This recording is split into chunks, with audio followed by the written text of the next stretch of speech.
Hey friends, if you encounter this issue where Skype can't send or receive images or files, then please watch this video. I will guide you through the resolutions. The first solution is to check the size of the file. It should not be greater than 300 MB, otherwise you will not be able to send it through Skype. But here's what you can do about it. You can create a drive for that. The limit is 300 MB as I have mentioned here. The next one is to check the status of the Skype server.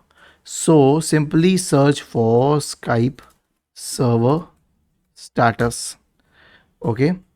And then you will get a lot of options, lot of what do we say, websites on which you can check it. But the official website is portal.office.com/server status.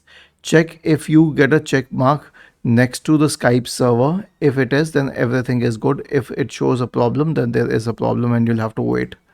After this, you can reset the Skype application. Search for Skype in the Windows search bar.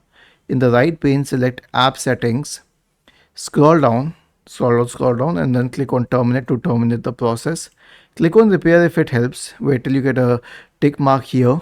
After that, click on Reset and then on Reset once again. Now, after this, the last option would be to delete the app data folder for Skype.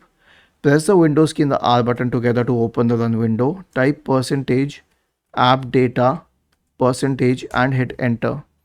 If you find the Skype folder here, then simply right click on it and then select delete.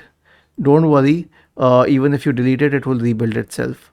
Was this helpful? If yes, then please subscribe to the channel. If not, then let us know in the comment section of the video on how we could help you further. Thank you for watching this video and have a nice day.